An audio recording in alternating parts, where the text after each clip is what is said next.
as intellectual. Yeah. And from time to time, I kind of bring it up with him. I never get a satisfactory answer. Yeah. But he's utterly convinced. Yeah.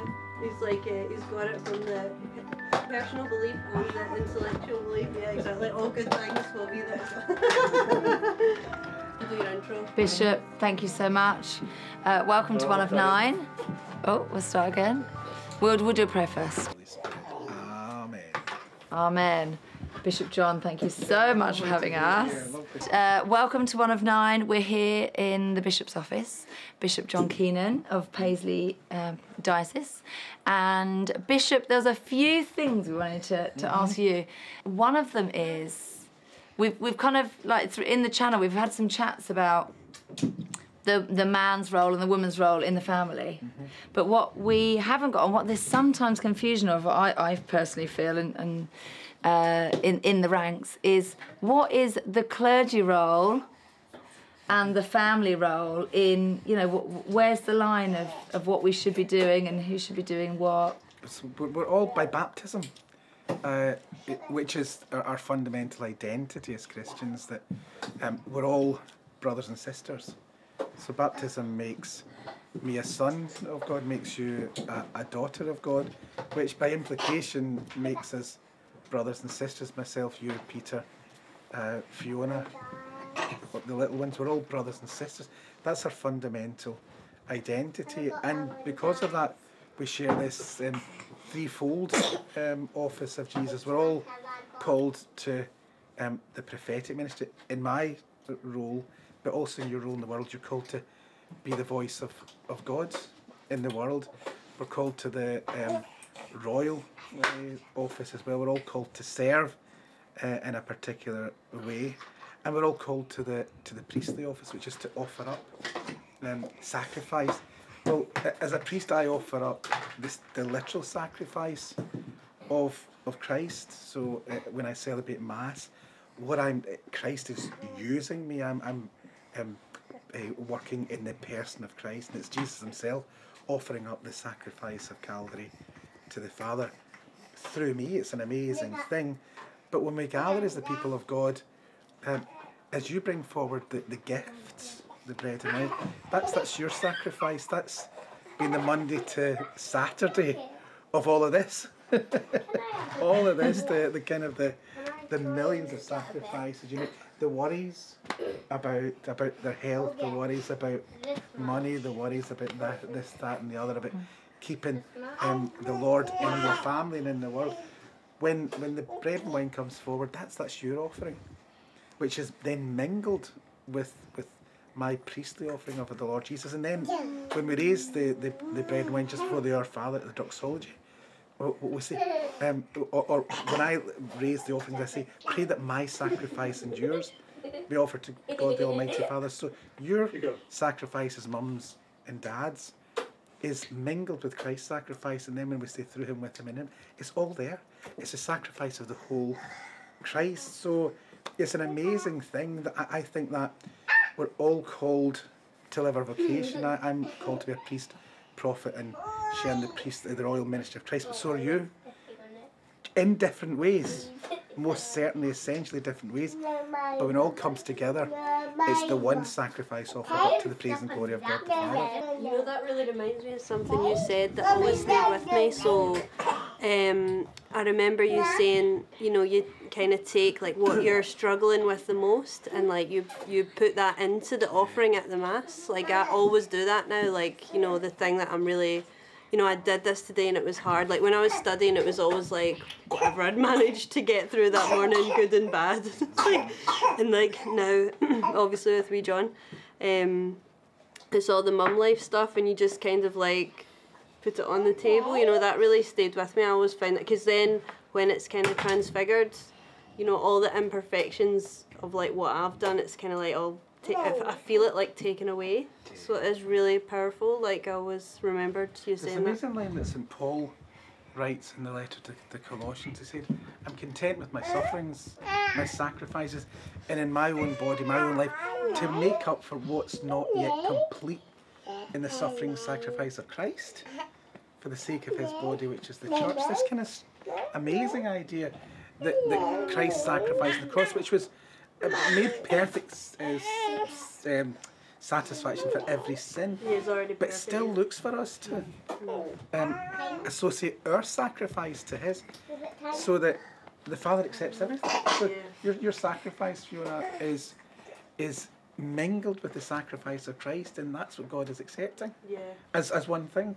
Yeah, it's incredible. Amazing, isn't it? Yeah, and it's very tangible. Yeah, it's amazing. And I think there can be, I feel, for the priests and clergy, sometimes like us laity will be like, you know, there's not social going on at Mass, there's not this going on at Mass, you know, what's going on? Where is it? Whose role is that? Get the party started. Who's to get the party started? In the celebration of the Mass, in this around the community of the around the parish. So I think so then the priest's function is we're called again. We've got this function to govern, to be the head of the parish community, but to govern that in unity and charity. We're there as priests to keep the body together as one by love, and we do that by example. We're there to preach and teach the Word of God, and we're there also to steward and administer the sacraments. So that's our role. Then the people, first and foremost, the role of the lay faithful is in the world, to be salt, leaven and light in the world. Mostly that's done in your families, it's done in your workplace, it's done in your neighbourhood. Salt, leaven and light by your example. My mum lives in a council estate and walks down, it's only about less than half a mile to church, and just by walking down every single day, everyone knows she's the woman who goes to the church, and they give her respect for that, and she's a figure that people look up to and after, even though they might not go themselves. They'll recognise that she's not saying anything, but she's salt, leaven and light in the world. In the parish community, then, I think if the priest is looking after the spiritual life of the parish, then it's really good that we develop this understanding that it's the lay faithful's parish. It's their parish. They are the ones who, in all of those other things beyond the things that the priest do, everything else then means, if this is what the priest does, to govern, to preach and teach, to steward and administer the sacraments, everything else then is the prerogative of the lay faithful. Now that sometimes means priests rethinking all the things that they do, because in the past priests used to be the only educated ones, and therefore they took on a lot of the kind of the material things as well. But now in the congregations, everyone has a lot of experience, so it's a matter for the priest to maybe say, well, let the lay faithful do this, and for the lay faithful to come together to get the parish started. Yeah. And Bishop, that, you know, we go around and we're meeting so many families, and families have got all different challenges. And one challenge that I'd like to ask you about, because I know you're a great philosopher, Bishop, is the faith. And many of us have got very clever teenagers, or, you know, husbands and brothers and sisters that are, you know, they're not sure whether they believe or not. But what I've come to see is actually there's a lot that we're almost not even expected to believe because it's so logical. There's a cultural thing that has happened in the kind of the modern world, a cultural narrative which is essentially, if you're going to be logical about it, you'll not believe. Right. But if you can't cope with the stark reality of the world as it is, you need a kind of a panacea, which is faith. Mm-hmm. So faith is less logical, faith is less rational, what have you. Now, in the Catholic understanding, it's exactly the opposite. Actually, the most reasonable thing to do is to believe in God. Right? The most reasonable thing to... That's what Catholics believe. Now, not everybody believes that. But our Catholic faith is that actually it's less reasonable to be an atheist. It's less reasonable to be an agnostic. It's more reasonable to believe. And that's in every level. That's would be philosophical. It'd be scientific. And I think most I certainly, the more that I look at the fairly recent, maybe the last 50 to 100 years, cosmological developments in science and things like that, it's now almost impossible to scientifically, credibly believe that this universe is here by chance. That's just crazy. I think most philosophers, most scientists would say that as well. So they've now posited a multiverse. There are billions and billions of other universes of which you'll get absolutely no evidence whatsoever. Now you need to posit those in order to say that this world might be here by chance. But if they don't exist, if this is the only world that we've got, and it's the only world of which we get any evidence, it's absolutely undeniable it has to have been planned by an intelligent being which we call God. So that's at the level of just as the creator God. But also when it comes to our belief in Jesus and the resurrection, the churches, the account of the disciples, the Jesus who died and rose from the dead, did rise from the dead, that's more credible forensically than the account of the Pharisees and the Jewish leaders who say that his body was stolen. The more you look into that, the more you look at, if you were having a court case, and what was at hand was, did Jesus rise from the dead or was the body stolen? As that court case went on, as Christians we believe, it became more and more obvious that the story that the disciples were telling and giving their lives for and dying because of is actually more credible than the story that his body was taken away. So even in terms of, insofar as we've got historical evidence, and we do, in terms of the parameters of historical evidence, as much historical evidence for Jesus as we have for Julius Caesar, and historians believe in Julius Caesar, insofar as we've got historical evidence, it's more reasonable. The account of the apostles turns out to be more reasonable than the counter-story. But when you put all of that together, it's obviously the case because what is real is more credible. What's false is less credible. So if God is real, it's going to be more obvious. If Jesus' resurrection was real, it's going to be more historically credible. But I think I think it's an important issue for us because what's happening just now, because this narrative is there, we've got a whole lot of young people growing up now thinking, it's a choice for me.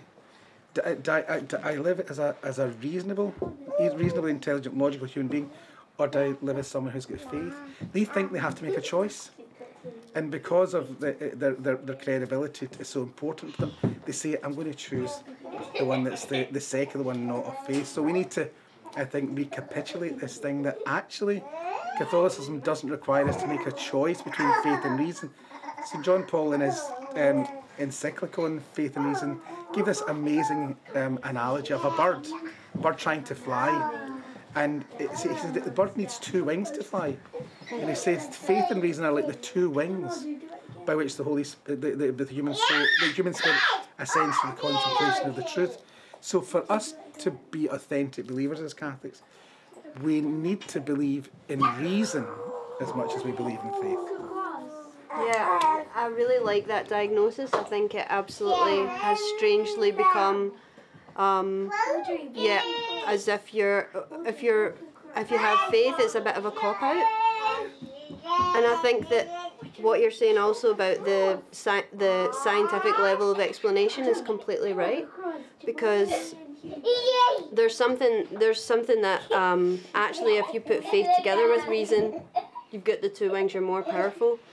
Like, I remember talking to this philosopher friend of mine who's he's a big philosopher of science, and we were having a discussion, and we were talking specifically about science and about the fact about what he took to be the perfect scientific description of the world, basically. And then I was just kind of saying I think that is right, that's a great description, but the problem is that somewhere in that description, that's where we are, we're in it. And so what do you do from that perspective? Science describes the world objectively, and so what you're saying, something about, with the Big Bang, for example, what you're saying about the multiverse and the Big Bang, so you've got all these kinds of scientific layers of, why is there something rather than nothing? And that's great, and it answers why, but only in a descriptive sense. It doesn't answer why in a sense of what sustains the world, why in a deeper sense of meaning, why in a deeper sense of why would that thing that we have perfectly described come about. Well, that was Leibniz's thing, wasn't it? Yeah. He said, why is there anything rather than nothing? Yeah, exactly. Science can take over. Science, look, we're positive that science begins when there is something. When there is something already. But can't answer the very real metaphysical question, which is a really meaningful question. Yeah. Why is there something rather than nothing? Yeah, and you're right, because it's more reasonable to push back against that narrative of like faith being a cop-out. I mean, like, if you really ask people, well, you know, like some kind of like story of creation, they go, oh, the Big Bang. And you go, okay, and you prod that a little deeper and they literally are like, you know, there was a bang. But so, you know, after the bang, you know, I mean, that's about as deep as it is, you know. So first of all, that's a scientific metaphor, right? The Big Bang, that's like it's not really, like, it's more like the expansion and contraction of the universe, and like that's a hugely complex thing. You add in like theories of randomness, like there's so much to explain there. It becomes a belief system. It actually, yeah, it's a belief system that needs supported by faith underneath it.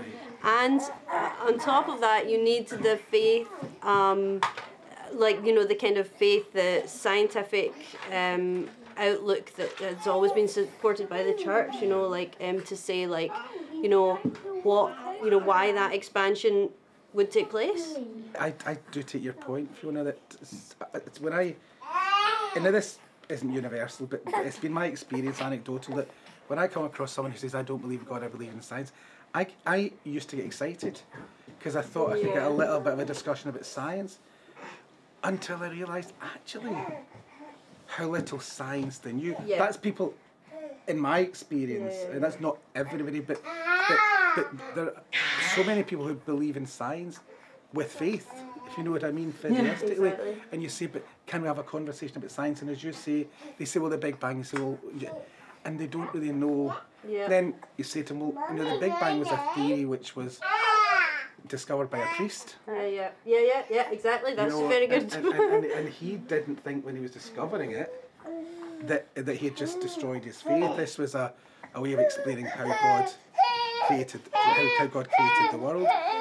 So that Tracing the contours of God's face and all that. Yeah. Isn't it the law of entropy that over time order becomes more chaos? It is, yeah. So, you know, how do you get from the Big Bang? You know, how do you get from rock and water? Yeah, something as complex as human DNA. You're right. There are so many things like that, and they're really legitimate questions. I mean, but at the heart of it is, I mean, for what the Big Bang is. I mean, I think it's probably right. I mean, I think it's the best. It's probably the best model that we have, and it's absolutely stunning. It's as I understand it, it's that the universe, the visible universe we live in now, is colossal. It's mind-blowingly colossal. The visible universe. The Big Bang theory is that 13, 14 billion years ago, it was less than the size of an atom, of almost infinite density, and then it just whoosh. And in a matter of seconds, it was almost the size it is, and then it keeps expanding. But so the difference between the mustard seed, the difference then, if that's true, the difference between the scientific explanation of the universe and the Judeo-Christian one is now less than the size of an atom. Because the Judeo-Christian one is God created out of nothing. The scientific one is He created out of something less than the size of an atom. So they're very, very close. But your point, Peter. There's a number of things. The kind of that second law of thermodynamics, the entropy thing, is a real issue. It's not the science couldn't answer it, but it does. Things tend to disorder, and the Big Bang, rocks, minerals, gases, have produced bacteria that have then produced Consciousness. us, consciousness, all that sort of stuff. It's the equivalent of believing that the lottery, you know, the national lottery, was played every second. The game was played every second for millions of years, and every time you kept getting the right numbers. It's like that. If you get the right numbers in the lottery 2 weeks in a row, the police are at your door. Yeah. Because they say that's just not possible. That's not possible. That could happen. But the fine tuning in the universe now is so incredible that it is the equivalent of winning the lottery every second for millions and millions of years. For that bang to have been so exquisitely right is to get to us. So it doesn't, that's why I'm saying it's not, I think that's the basic reason I think why most people are speculating about a multiverse. Because if this is the only, it's just too incredible to believe it could have been so lucky. I tell you, the bit that really gets me is how is the world such that we can understand it? Like, the world is a represented world, and you know, in something like the Wittgensteinian sense, because it is a world that we can talk about with language. If you imagine the world was so chaotic and random that, you know, like you were here and then you weren't, and then you know, like gravity started and stopped, and you know, like there'd be nothing that we as humans could like impose on it to like understand what was going on. So God has made this like incredible fit between like reality and like our ability to interact with reality, like our comprehension of it, and like that underpins all of science, because there could not be like a discipline of science if there was no order. Like, but how is it? I think this is something that Fergus McCabe talks about. Like, you know, what creates that like accordance in the universe is something that we can understand. He describes it as a great kindness of God that like we could understand the world as it is and all its, you know, we don't understand everything, but we understand it enough to interact with it, to make a relationship. The Irish mathematician who's kind of dialogued a lot with Richard Dawkins, he gives an example which is pretty much the same as an example of it. He says I think he said to Dawkins, he said, how does this menu make sense? I think they went out for a dinner. He was out with dinner with someone who was of that time. He said, how does this menu make sense? Because to you, all it is atoms of ink on atoms of paper. So how does that make sense as a menu? Yeah. And it's because there is the materiality has a mind which is imposing significance onto it. Yeah. And he said that's how we get meaning in that's how meaning works for us as well. Yeah, exactly. That's also very Wittgenstein. Like, it's, you know, you've just got these marks on a page, but because of like the way that we've turned them into a system of representation, you've got language. And then like from language you can like represent the work, you know, like I can describe to you what like an old friend of ours, what she's doing now, and then you know it, but you've not seen her. Just completely immaterial. I'm literally just going blah blah blah blah blah. I'm just making noises, very Scottish noises, but you know, like that, you don't.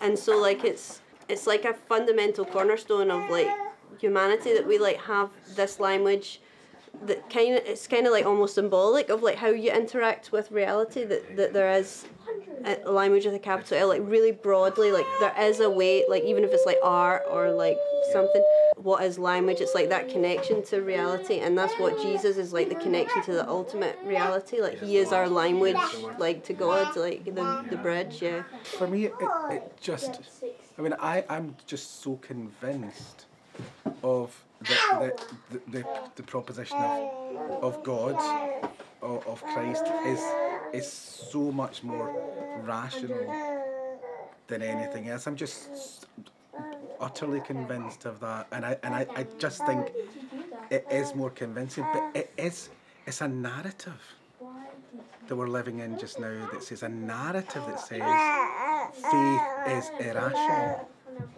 And the secular is the rational thing. So I think the question is what do we need to do to try and shift that, to try and break that up, to get the younger generation to think, actually, it may very well not be the case that being secular is the most rational thing to do. It may very well be the case that to have faith is more rational. I know.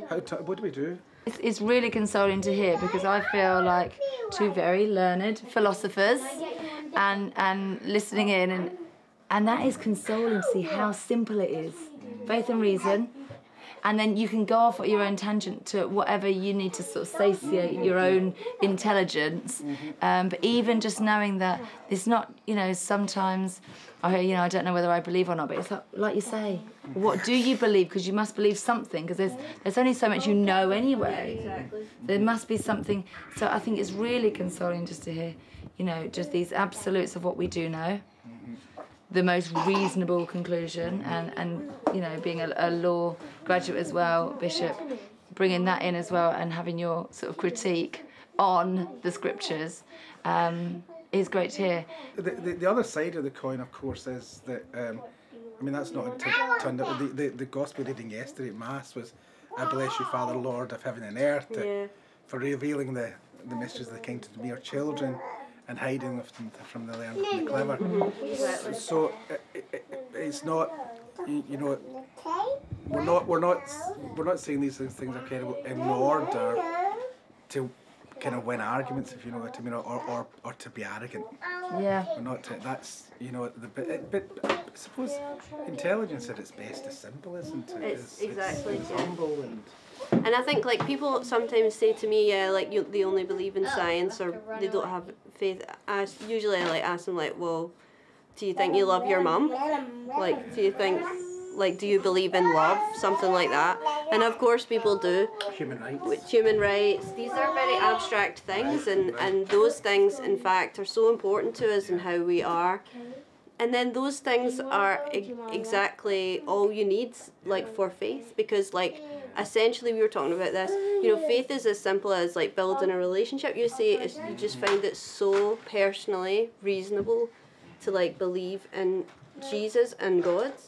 And that's because you have like this tangible relationship with them. I just find it so reasonable to like know that I love my sister, like that love exists. Like I've never seen it, like it's completely intangible. But so it's maybe helping people to see. It's not very deep, this scientific worldview. You know, they do believe in the ineffable, and they need the ineffable. I think that's true. I mean, if you believe, as you say, if you believe in love. If you're saying I'm simply an empiricist, then you're kind of in the Tina Turner thing. What's love got to do with it? It's just a second-hand emotion. I mean, that's empiricist philosophy. That actually the love of a mother and child is just the necessary movement of atoms and energy. Or and if that's all it is, then it doesn't need to be respected any more than anything else. Or human rights. We believe in justice, but you know, what is justice? How could you empirically? You know, I know that the British empiricists try to get empirical explanations of love and justice, but nobody really kind of is convinced of it. So as you say, if we believe in love, is something more than empirical, and we believe in human rights as more than can be reduced to empirical, then there's no reason why we don't believe in why we don't have faith. Why we don't have faith? Because at least from the thinking point of view, it requires the same. It's in the same zone, as it were. Yeah. But faith in the end is, as you say, it is a relationship with a real person. It requires trust. And trust means you can't have a mathematical equation for trust. At a certain point, we all trust each other. At a certain point, we say that means I'm going to have to take a risk. But it's a reasonable risk because I know you've proved yourself to me for such a time, and what faith opens up is amazing, isn't it? Really, it's amazing just the perspective it gives in this life, that the gospel gives, and the hope for the next life. So we just, I think it makes things not just so much more real, but so much more rich. Personally, for me, like God, you know, people say God doesn't speak to them or whatever. Like, well, God speaks to me very loudly, like through my relationships. Like, you know, like brings people into my life and like shows me people, even in an unpleasant way sometimes, where I see parts of myself in them if I'm struggling with them, you know, like relationships are what like bring me out and make me who I am. And like I think God is like in relationships one of the most mystical, ordinary things, you know, that we have and that we all have as a currency. And I think that it's, in my experience, when you show witness through your relationships, through like charity and small acts, that my atheist friends or whatever like kind of pay attention. It's really something that's where all the talking points start. You know, like, why did you do that when you didn't have to? Why would you do that for me?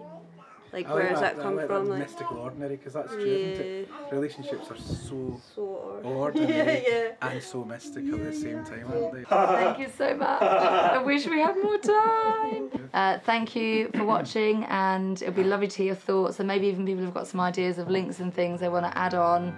You know, it's an exciting life exploring our faith and meeting different people. Thank you for supporting our work, and please keep our good bishop in your prayers, and God bless. Thank you.